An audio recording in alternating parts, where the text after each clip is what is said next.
Faith here with your podcast, Welcome Toast. Buddhist monk at a New York City hot dog stand says, "Make me one with everything." Then hands the guy a $20 bill.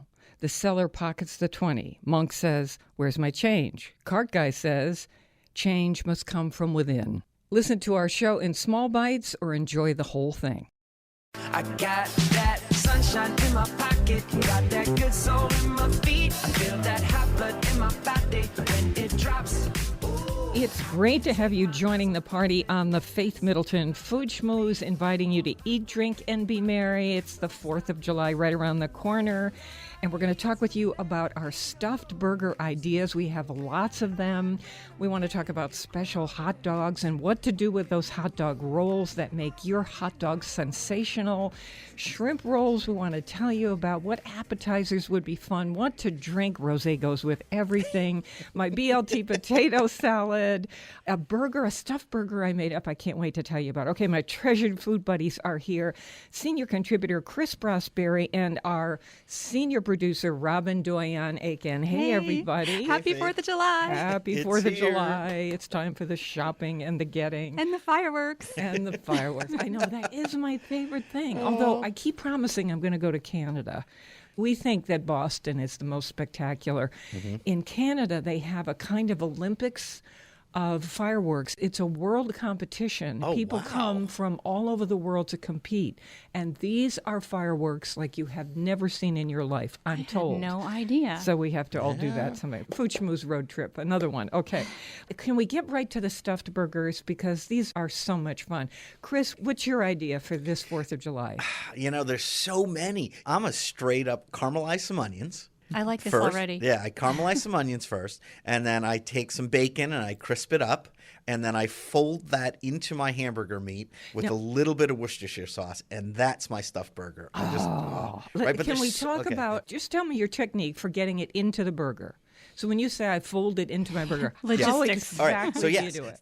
one of the methods, and I don't do this with this burger, but I do this with other things, is you take your hamburger and put it on a cutting board or a piece of plastic on top of a cutting board and really make it nice and thin. So press it till it's about a half an inch. It's sitting on a piece of plastic. Yeah, but make it twice the size as you would a regular burger, about a half an inch. And then you take your filling and you put it in one big clump in the middle of that, and you fold it over so it literally is stuffed in the middle. That's one way. So it looks like a a taco shell? Yeah, so it looks like, but you can then make it into a nice round hamburger, okay. but it's filled in the middle. With my hamburger and caramelized onion, I like to mix it all in. Does that make sense? So it's not like a pocket in the middle. It's actually mixed throughout the hamburger. Oh, so meatloaf style. So meatloaf style. Oh, I like Right? that. So, but either way, you can do it. Okay, so that comes to a burger that I want to try, and I'm just going to make it up on the spot. Ground turkey, and then chorizo. Okay. And mix those two together. Oh, yeah. So because ground turkey needs a lot of help. Yeah. So that's good right there. Then I'm going to toast fennel seeds. Nice. And I'm going to sprinkle those into the meat also. Yeah. And then I'm going to roast some fennel with a little olive oil, then chop it up and mix that meatloaf style into the meat too. That sounds so good. Because that turkey can dry out. Yeah, but the chorizo But keep with it the right chorizo on. a little bit, so I'm going to mix it all together like that, and then on the bun. So it's going to be a turkey chorizo fennel burger. I like that one. And with the toasted seeds in there, you're going to get a little bit of crunch inside. Yeah. I had been thinking maybe I'll just toast the seeds and then coat the outside of the burger with the fennel seeds, but I'm a little afraid of on the grill. Yeah, I like they might mixing burn. it in. Okay, I'm just making it up, and that's the thing about stuffed burgers that you can do. All right, Robin, what's your favorite? I love the classic gorgonzola stuffed burger. It's you think of it as something that you would get in the restaurant, but this is one that you can actually make at home. Not intimidating at all. And do you mix it in with the meat, or do you do that thing where you make the burger the way Chris said, put the gorgonzola in the center? I like to put it in the center because I love that surprise bite. You get a little bit as you're making your way around the burger. So that's that my is good. choice. So I got a method, and I'm not a big fan, but I do own one of these. It's called a burger press. Have you ever seen it? It's a little plastic round disc, and it's to make a formed burger. right? But to make what is called the perfect stuffed burger, you start with that bottom part, that's the hollowed out, the cup-looking thing, and you take about 3/4, maybe a little bit less of your hamburger meat that you're going to put in one hamburger, and you press it in the bottom and around the sides like you're making a pie. With your hamburger. Okay. Then you would take your gorgonzola, your crumbled gorgonzola, and you would line it right down the middle. So you'd have this like layer of gorgonzola, and then you could do something else too, or just do gorgonzola. And then you take the last quarter or third of your hamburger and put it on top, and then you do a little press with the top. Then it's not like a pocket as it is just a full layer of gorgonzola in the middle. It's like a burger sandwich. It's the reason, it's a double-decker. It's the reason I bought the burger press. And then think about it. You could take slices of bacon. Well, I decided my burger needs some of those caramelized onions you were talking about earlier. Wouldn't that be good with your gorgonzola? That needs to be on top. That's what makes it a kind of restaurant-style burger. Let's get for a second, for people who are trying to get more vegetables into their meals or use a little bit less meat, we see so many companies now coming out with, there's Superior Burger in New York City and lots of others where they have scientists are working on creating a burger that is either half meat or no meat, but actually bleeds the way a burger does when you chew. You're using beet juice to create that texture. Still not quite right, but they're working on it. I'm just thinking now, this calls for improvisation. What could we do if you want to use half the meat and get more vegetables in, and maybe not even mention it to anybody? What would you do? Well, Chris, mushrooms for sure, right? Because they're the meatiest vegetable good growing. Idea. Very good idea. I am totally into the 50-50 burger, and that's 50% burger meat and 50% vegetables.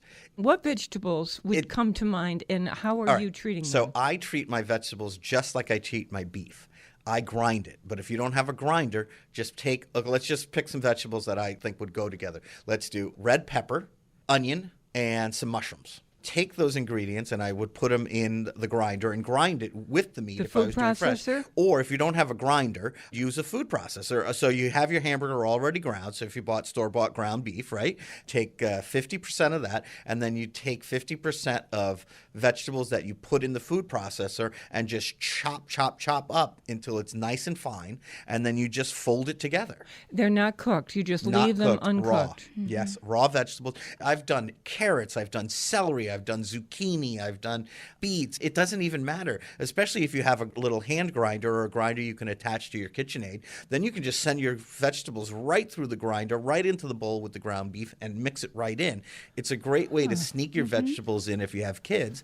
And it's a great way to eat a really, really good burger that's not all, like if you want to eat a big burger, but you're watching your weight or you don't want that much fat, you don't go to a 95% meat and 5% fat burger because those are really dry. You just get regular ground beef and you mix it 50% with vegetables, and it's win-win. How about chickpeas? I mean, no, it's not a vegetable, but black beans, chickpeas, grind or put in the food processor, just about anything you can think of.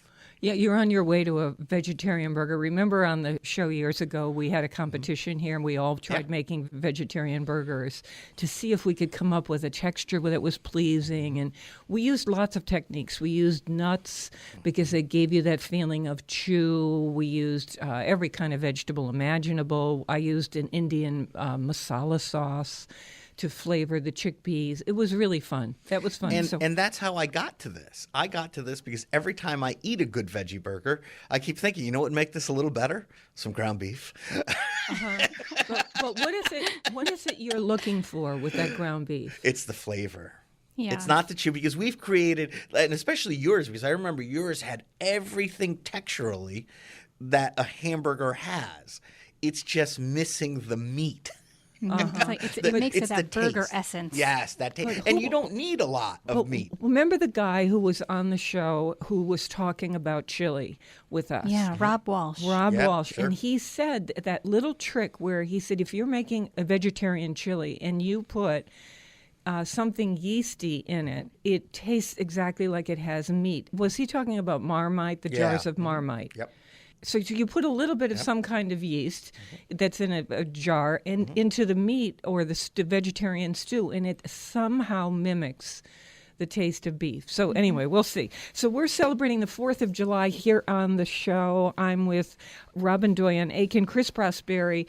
How about drinks for the 4th of July? If you drink alcohol, I just really think that a very chilled rosé goes with everything. If it's hamburgers, hot dogs, potato salad, shrimp roll, I'm going to talk about in just a second, it just goes with everything. Agreed. Deviled eggs. And it's festive. It's festive, but you know what? Pretty in the glass. But you know what I go to on the 4th of July? Is cold beer. Yeah, I knew you were going to say that. But you know what? There's so many now. Recently, I walked into a little bar kind of restaurant in Torrington, Connecticut, and I had happened into what they did was a tap takeover. And I was just blown out of the water. There were 6 or 7 different Connecticut breweries. They took over all their taps, and you got to sample all this Connecticut beer. And I'm like, and I ended up going to the package store a couple days later and picking up some of them. Yeah, it's really, There's some we're great made Connecticut beer. made such progress. Let's switch over to hot dogs. I'm really careful about hot dogs because that is where the mad cow stuff can really get involved. And so I try to pay really close attention about how hot dogs are made. Chris, your favorites, we've talked about this in the past. So many. I mean where you trust how they're made. Yes, in Connecticut. So if you're going to worry about hot dogs and the stuff that's in it, do what we do with a lot of our food is buy from a local guy, from a local company, and we have some of the best hot dogs, I think, in the country here in Connecticut. Right here in New Haven, we have Hummel, and they make probably my favorite hot dog on earth, which is their Big Red Hot, which is a spicy hot dog. Oh my God, you have to cut it in half. It could be for 2 people. Anyway, that's a great hot dog. Those are fun. Hummel makes a regular one too. Yeah, they make the skinless, all natural, whatever. They have great hot dogs. And then in Hartford, we have Muckies. And Muckies, oh my God, those are my favorite grilling hot dog. Oh, they're Flavor or snap? snap. Oh my God, they're the best on the grill. And then we have Groton Weagle, which is in Bloomfield, which we almost lost. That was saved. And now, oh my God, I love their hot dogs. I love hot dogs. So When yeah, I so think about buy local food, I do not think about hot dogs. So I'm so glad that you're telling me Oh that. my God! I had no idea. And then you have these Polish places in New Britain that make kielbasi. They're branching out Oh. and making hot dogs. So Really we literally fantastic. have some of the best hot dogs on the planet here in Connecticut. So here's my thing about the hot dogs. I promise you, you will win 5 stars doing one thing in advance. And here's what it is. Get the flat-sided rolls. And if you can only find the round side ones, cut them so that there's some part that's flat. But here's the trick. If you put them on the grill, you can't control them. You want to take the butter out ahead of time so the butter gets soft and it's room temperature. Before the guests arrive, I butter each side of the flat-sided roll. yeah. We like haven't the even New England started. style roll, That's the New England style roll. I haven't even started cooking yet. And I do this for any kind of hot dog roll, shrimp, no matter lobster, whatever it's in. So butter both sides of it, put it into a saute pan. Oh, so you make like a grilled cheese kind of way out of it, right? No, I just brown That's what I meant. both like, sides Yeah. Oh my God. in the frying pan where I can control it. It doesn't matter if in the end they're room temperature. Yeah, no. Then I put them on a tray. I bring them outside. I start cooking the hot dogs. And then I slip them into each one of these rolls. Well, the hot dog itself is hot, so no one's going, "Oh my God, it's a cold roll." Oh, all not they at all. taste is that butter. Oh, The toasty. that buttery, toasty Yep. outside that is still crunchy. That's the secret to just killer hot dogs. I am the hot dog king. It is my favorite, literally my favorite food in the world. And when I do hot dogs at home, like 4th of July kind of thing, I do a hot dog bar. So I'll get 2 or 3 different kinds of hot dogs, all Great local, idea. all local hot dogs. So you can try. And like I said, the Red Hot is one of them I have to get. And then I get one of the Muckies and one of the Groton Weagles. And then I grill them all. I'm going to do from now on what you do with the rolls, because I usually try to get them on the grill and the smoke and the fire and the butter's on. So I'm going to do that. But then I do a toppings bar. So I do some sauerkraut that I've heated up in the kitchen. I do a meat sauce, which is just ground beef with some tomatoes and spices. And then I do a relish. Cloves. Oh, yeah. I do a couple different kinds of mustard, some ketchup, and then I have raw onion and jalapenos, and I put all that stuff out. I love this as And an then idea. people just hops their own hot dog and makes their own. And it's like going to a hot dog shack. No, I love love that it. idea. Speaking of hot dog shacks, I happen to live about 1 minute away from Blackie's Hot Dogs. Oh, I'm jealous. Which they are always on the list of the best hot dogs in the country. So one of my favorite things to do is go to Blackie's, get a box of, like, you order just 10 hot dogs. They put them in a box with some bags of chips, and we head over to the park. So Blackie's in Cheshire, right near the highway. It's It is true. a They hot dog treasure. destination. They are And so- really simple. I mean, they're not fancy or anything. They're just the ultimate hot dog. You know what? It's both hot dog and then some kind of seasoned grill. For instance, if I have a choice of how to do a hot dog, it really isn't on the grill outside. It's splitting it down the middle and pan frying it so that the butter caramelizes the inside as well as the outside. That's my idea of a hot dog. That's the best hot dog. It's done on a flat top. On a big flat top, they grill the hot dog on it, and then the buttered bun goes right next to it, and the onions go right next to it. best. Oh, I need a big giant thing Let's in go. my house like that. Blackie's, here we come. Well, we just get a grill like that for indoors. That's what I need. All right, so we're going to take a short break right here and then keep talking with you about 4th of July possibilities. Of course, you could use these ideas for any weeknight or weekend. More mouth-watering conversation and fun ahead on the Faith Middleton Food Schmooze. I hope you will make a charitable contribution to feed the hungry. We're online now at foodschmooze.org. Where's your favorite hot dog place? We'll be right back. Will blow, and when it's time, you just gotta ignite the light and let it shine. Just on the night, like the 4th of July. 'Cause baby, you're a firework. Come on, show 'em what you're worth. Make 'em go, as you shoot across the sky.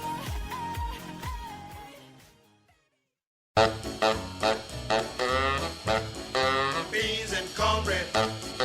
Beans and cornbread. Beans and cornbread. Beans and cornbread had a fight. Beans knocked cornbread out of sight. Cornbread said, now that's all right. Meet me on the corner tomorrow night. I'll be ready. I'll be ready tomorrow night. I'll be ready. I'll be ready tomorrow night. I'll be ready. I'll be ready tomorrow night. That's what Beans said to cornbread. Hey, do you want us to send the show to you so you can listen anytime you want? Really, it's called a podcast, technically, but that's really what it is. And if you would like that, just go to our site, foodschmooze.org, and you'll see podcast sign up. And you just put in, where you want it sent. And that's it. It just comes to you. And that's really how most people listen now, kind of on demand. So happy to do it.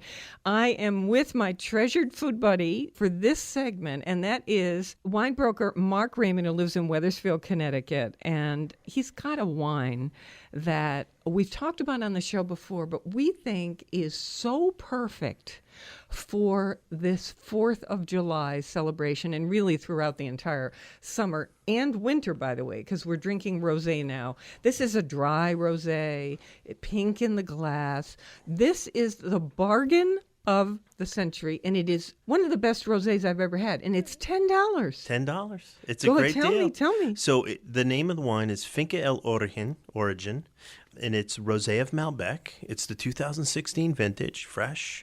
Rosé of Malbec means Malbec grapes. Malbec grapes, yep, that they first press, and then they get very little skin contact, so you just get a little bit of that color from the red grape. It bleeds into it, but it's light pink. In the glass, it is so gorgeous looking. We love wines, and we try millions of wines. So Absolutely. we like every kind of wine. It doesn't have to be fancy or fussy, but because we try so many, when we all look at each other, stop talking and say, "Oh my God, are you kidding me? I know, $10, and I this know. is one of the best rosés I've ever had." And I love for this time of year when everybody's out there grilling and, you don't want that heavy red, but you want something that has some weight to it.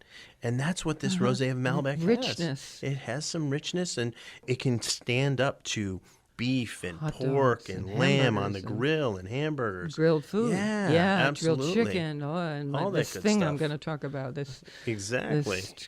shrimp roll. Right, right. It would be great with that. So we've got that wine and a picture of it posted at our site, Finca El Origen, as we would say here. And it's honestly around $10 a bottle. $10 a bottle. And we give you the information to say at your wine store, or you can shoot them over the picture, or you could see lots of times the Food Schmooze shelf talkers are up in all the stores. Absolutely. And you see, oh, there's that wine. Anyway, Mark, I want to talk to you because at this time of year, for this holiday especially, people go to tradition. Oh, yeah. And Robin, I don't know what your tradition is at your house with the kids and with Steve. You've got a very special oven. I want to talk with you about that, and Robin, with your tradition.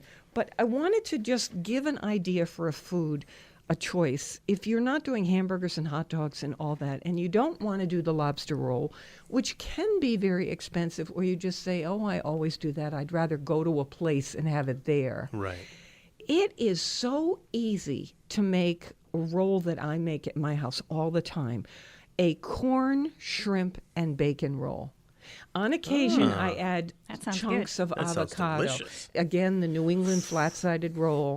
Butter it. This is ahead of making the roll. Butter it. Toast the sides in a pan. Yeah. And then set all those rolls aside. I don't do it on the grill because sometimes it gets a little burned. And so you Right. can control it in the pan and melt the butter in the pan and then flip both sides, those golden brown buttery. Right. Set those rolls aside. And then I prepare this salad of, I'd fried up some bacon. Always just good. crispy, and then some corn off the cob, slice it off the Yeah, cob. Fresh corn on the cob. Yep. And then sometimes I'll mix it with a little bit of yogurt and a touch of mayonnaise. People don't want it to be too rich, or can't have it, mayonnaise.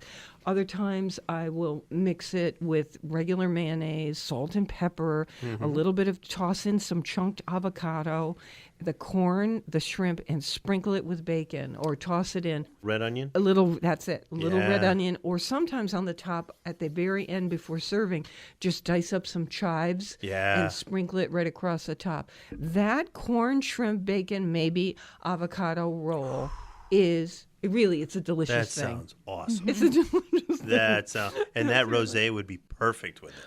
It would. It would huh? be absolutely perfect. What is it with about the rosé that goes with everything? it's a very versatile Even wine. with steak, it cuts the It's- fat in the yeah, steak. it's got acidity, it's got flavor. Yeah. And it hangs on the palate. It just kind of sits out there and it refreshes you too because you chill it down.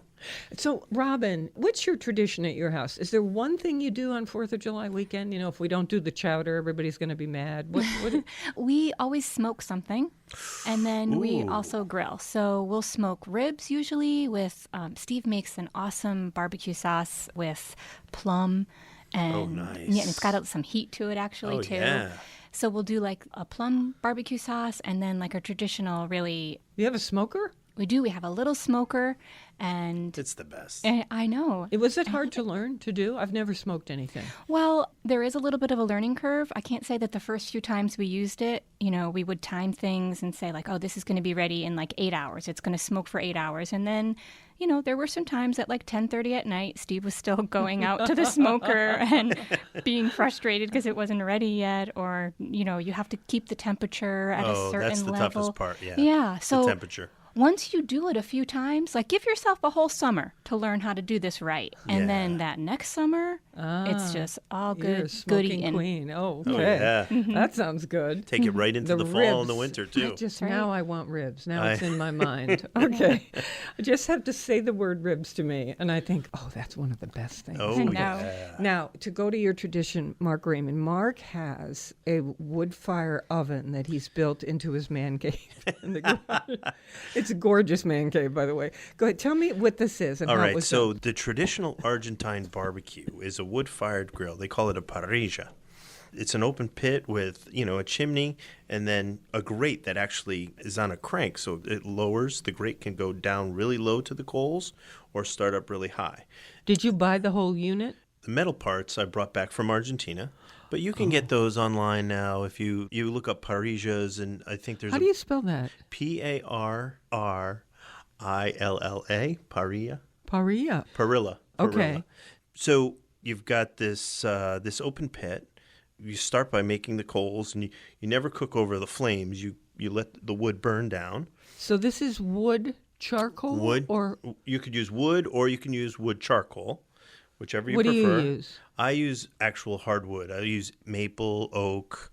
Sometimes I use a little ash. Sometimes I get lucky and get some apple wood or cherry wood. So you just start a fire. I start a big campfire in this pit, and the grate's really high up, and then I let everything cook down. I push the fire over to the back corner, and then I scoop out scoop out coals, and I put it onto one side of the grill. You have a device that kind of scrapes It's it forward. a little shovel. Yeah. That I'll pull the coals out, and I'll lay it into an area where I lower the grill down.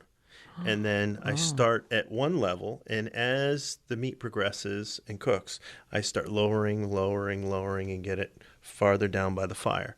And so our typical Argentine barbecue, which we'll do on the 4th of July, will consist of sausage, blood sausage, sweetbreads.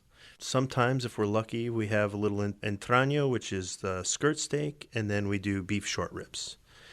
A little bit of all of that, depending on how many people you have. And the wood flavor, cooking, meats over a wood fire. What is it? You get the smoky flavors that you would get sort of like from a smoker, but then you also just get this wonderful cooking texture to the outside, a little crispiness, and then we always like things a little on the juicy side. I prefer my meats cooked medium, but if you cook things well done here and you do it slowly and over time, which is what they do in Argentina, they love to cook everything well done.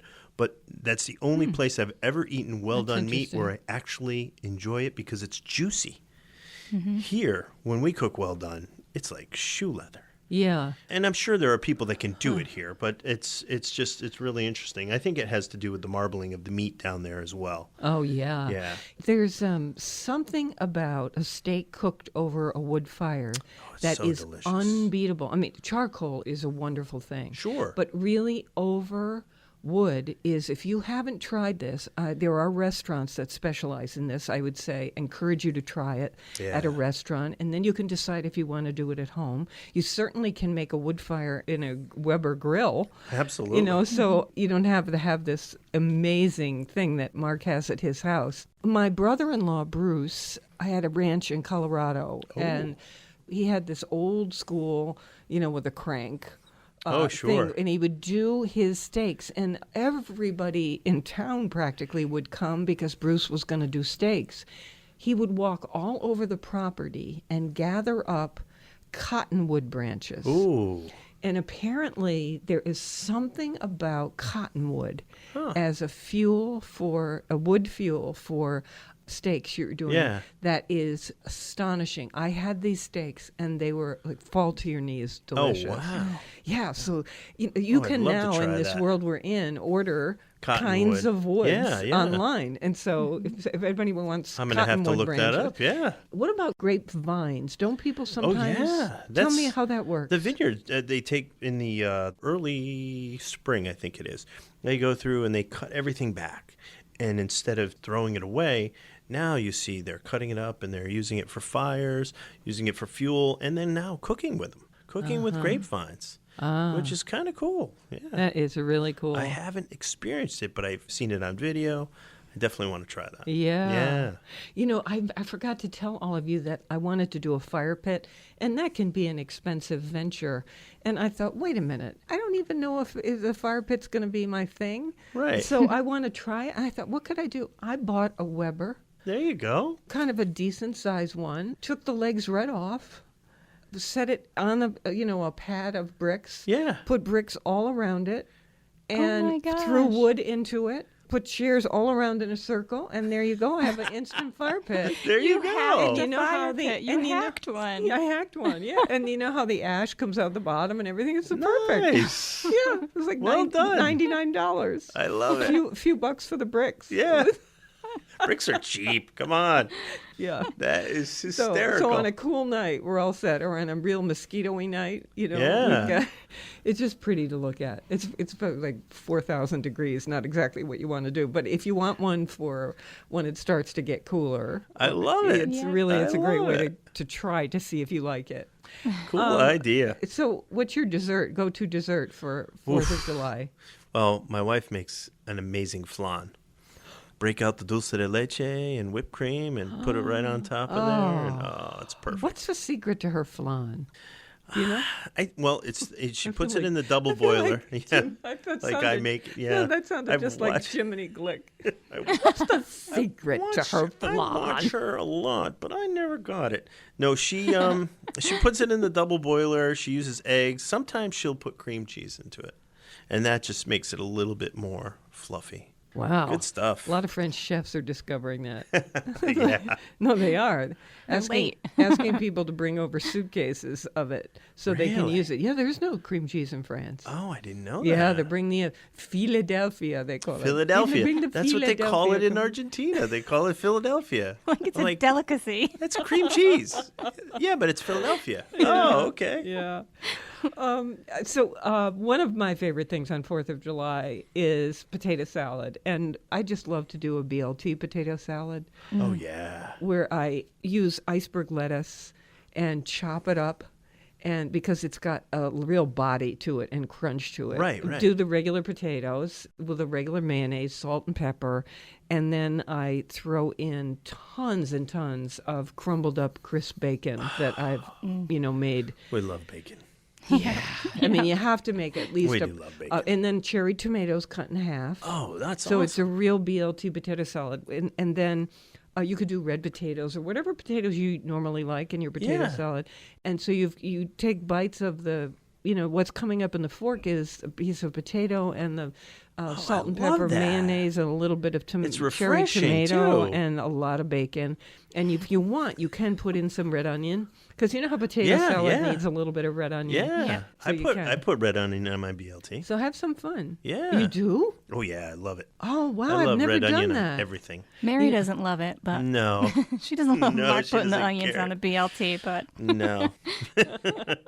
well, don't forget too. At my house, to get back to the dessert idea, just for a second, on 4th of July, you have to have s'mores. I mean, Oh, my yeah. kids, that's what they look forward to. They don't even care so much about the ribs. They're just eating it to get to the s'mores. Yeah, get me to the s'mores. Where's Yes. your fire? How We do you set up a little fire pit in the backyard. Yep. You could Yep. your we grill. Sit there. Oh, yeah. As soon as the sun goes down, the fire goes up. You could use a hibachi.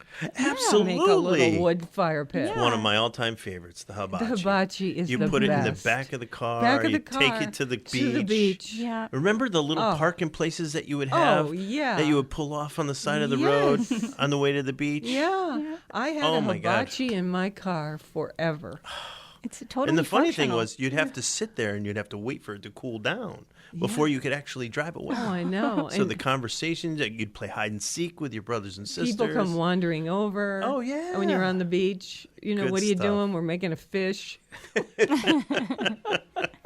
Here's some wine.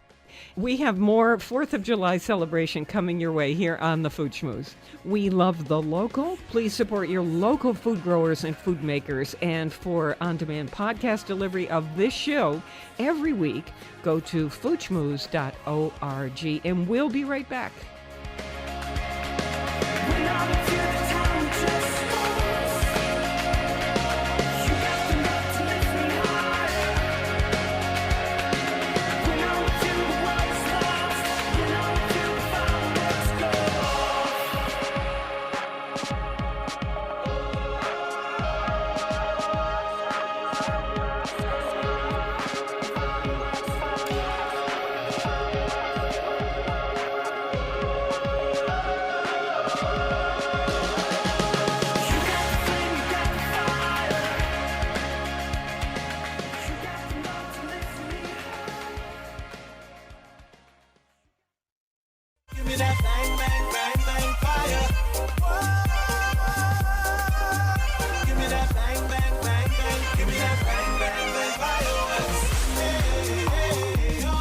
This is the Food Schmooze Party, offering the richness of life and coming to you in Connecticut, Rhode Island, Massachusetts, and New York, including Westchester County, the East End of Long Island, and the Hamptons, of course. The senior producer is Robin Doyon-Aiken. And to hear this show on WNPR, it airs Thursdays at 3 and Saturdays at noon. Podcasts and our curated recommendations are always online at foodschmooze.org. Talk with us on Facebook, too. Search Faith Middleton Food Schmooze. All right, my buddies are here, as you know, Alex Province, Chris Prosperi, Mark Raymond, and Robin Doyon-Aiken. We're going kind of crazy on 4th of July stuff. Of course, all the weekends around that count, too. We did a rosé earlier. Can we get into the other $10 winner, Carolina Chardonnay? Yeah, the Santa Carolina Chardonnay. It's wonderful. Apple and pear notes to it. It's crisp. It's refreshing. It does have a little touch of oak, so it does have that little sort of smokiness on the finish and in the nose. Good for grilling. It's wonderful. We talk about lobster rolls and things that have butter and grilling to them. I think it's a great pairing. It's really refreshing too. For $10, my gosh. Yeah. And it can happen that you've got a $10 bottle of wine or under, and to be honest, it will be junk wine. What they've done at the vineyard to add to the wine is a junk. It's not healthy. We shouldn't have it in our bodies.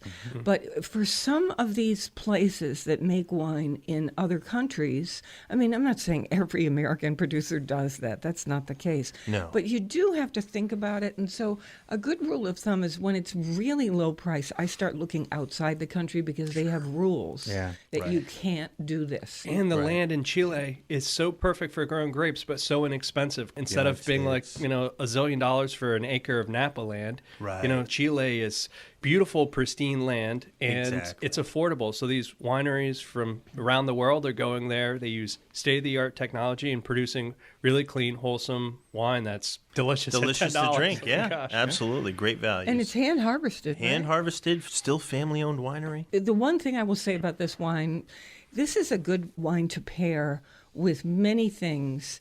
It has a kind of broad profile to it. You heard Mark talk about a little bit of oak, a nice acidity, and yet a little touch of butter. Sometimes these Chardonnays are in one direction or the other.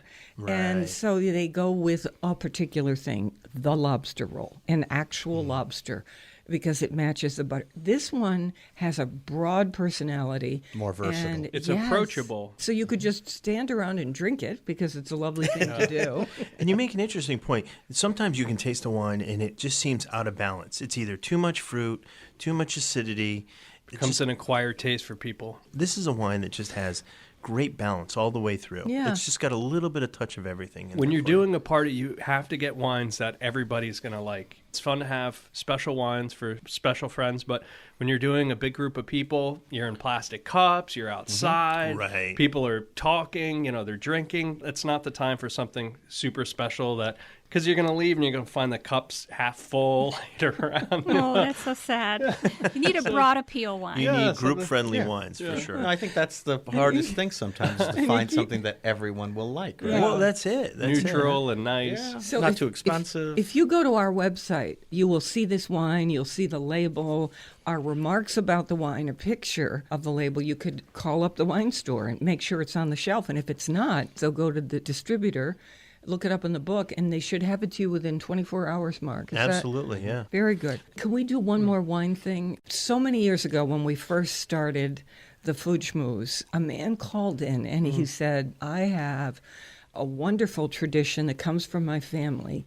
And he was Portuguese. And he said, we pour a bottle of cava, Spanish sparkling wine, and it's not expensive anyway. And good, though. Cavas are great. Delicious. Delicious. Love good. cava. Intense bubbles, beautiful sparkling wine.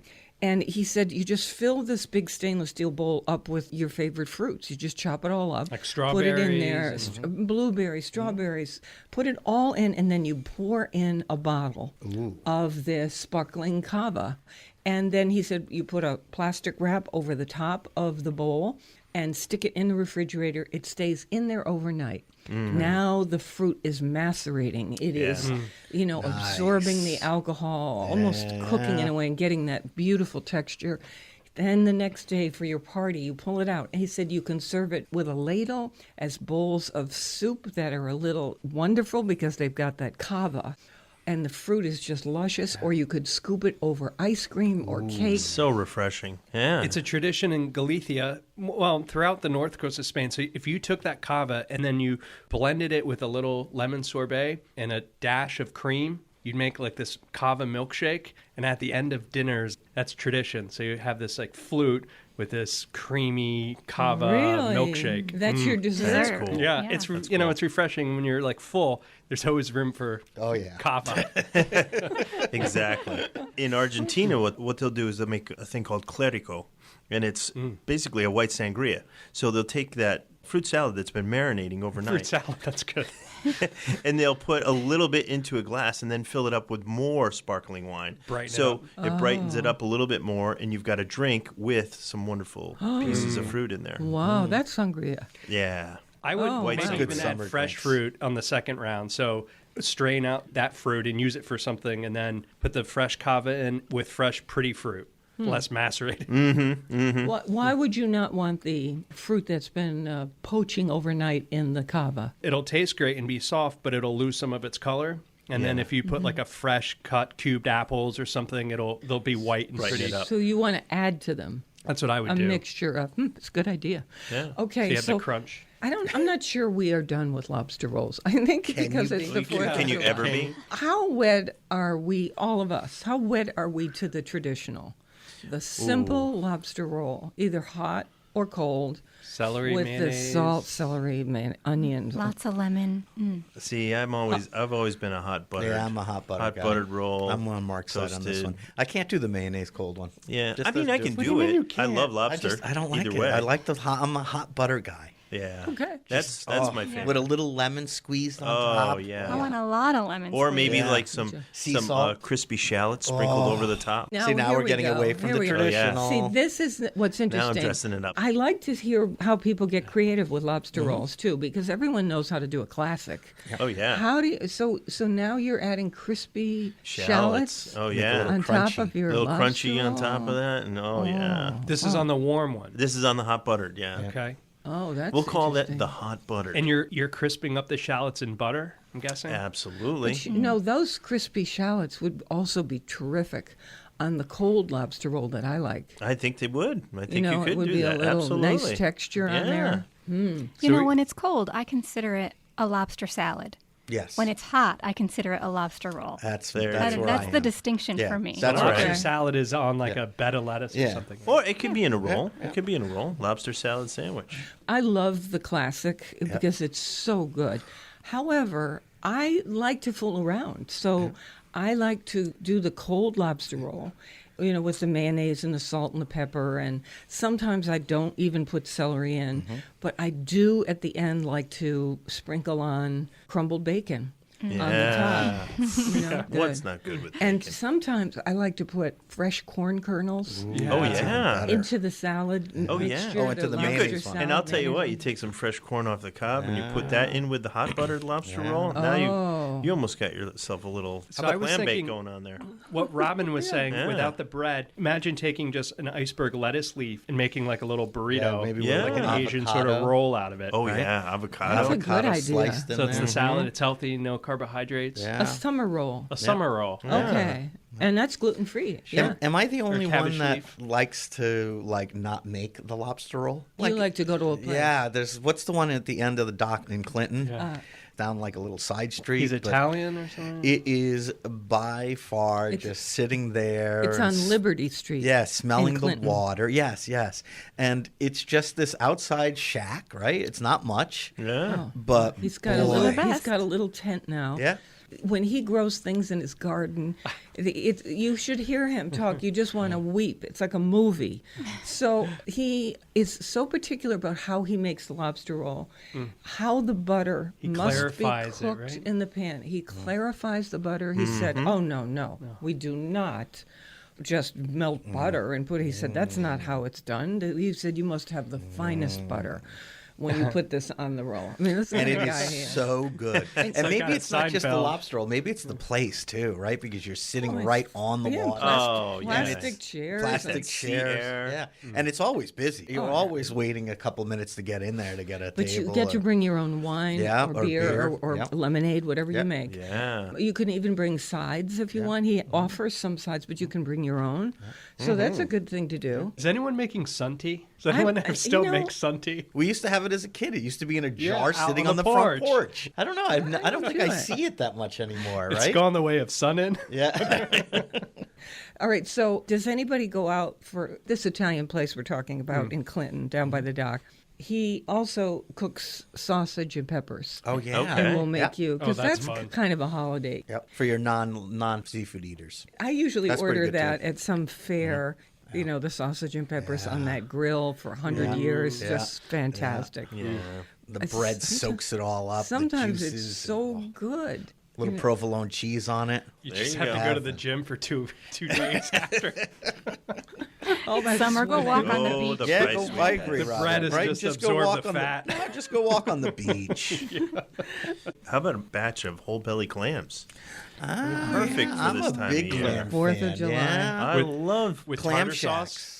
If they're nice enough, you just squeeze a fresh lemon on them and go at it. Can I do something right now that you have raised this issue? I'd like us to have conversation with you as you're listening to this about where you think the best clams are. Listen, if you want to include the Cape, please do. You know, if there's someplace in New York City, you want to include that, the North Fork or South Fork of Long Island, Massachusetts, Block wherever Island. it might be. The best clams you have ever had, fried clams, we would like to know on Facebook. So here's our address, Faith Middleton Food Schmooze. And we'll share some of ours too. I know in my family we have great debates on the Cape in the summer about which who has the place we're going to best? go to. Are you going to get a license? And Did you who- already get a license? A Have to clamming get your own license? Alex knows that I paid $300 for a clam out for of state one. resident. Even And though got my one family bucket of is there. clams. I got one bucket of clams. It was the most expensive clams ever on earth. But I felt very nautical. You know, Yeah. I felt like a real I feel like we salt. should go out as a group. I think so. That's a really good idea. We could do that. We could definitely do that. Let's go clamming. Let's go Oh, clamming. yeah. Absolutely. We just got to find the right spot. I got a funny feeling someone would give us some guidance. Well, Clinton. There's some good places in Clinton to Oh, go. yeah. And Noank For sure. Yeah? for the To quahogs clam? or whatever. Yeah. Yeah, those are good. Chewy, but they're good.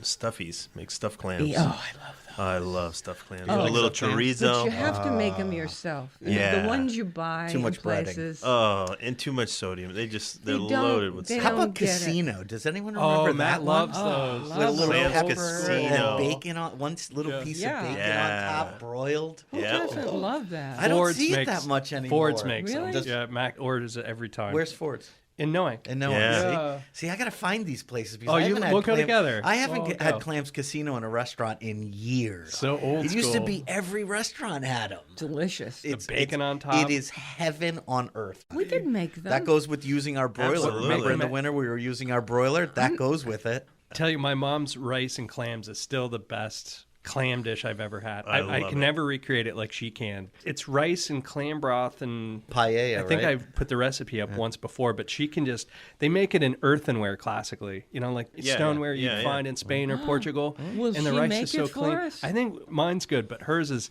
it's incredible. That'd be No, a good summer seriously. thing. Yeah. Okay, we'll Honestly, ask. I Mom, are you mean, it's listening? We need to try Yeah. that. This is a Mom, formal Alex's mom, we need request. to, we need We clams. definitely need to try that. Mrs. Province, is a formal request. We would love for you to come in with that dish.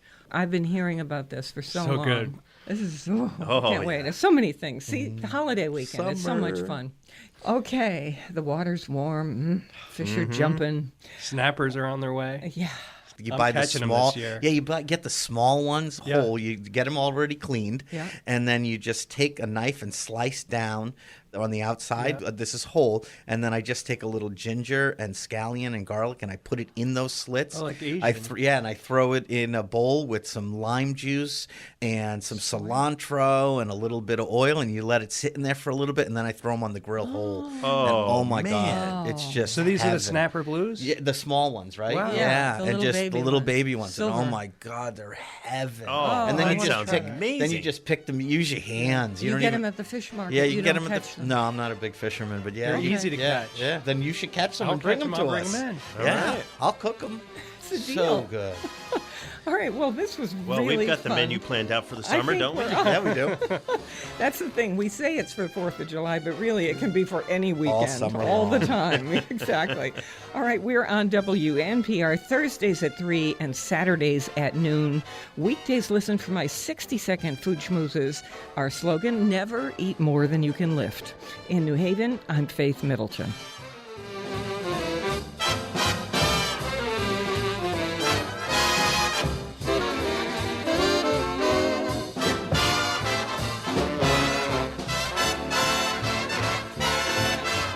Everybody eats when they come to mind.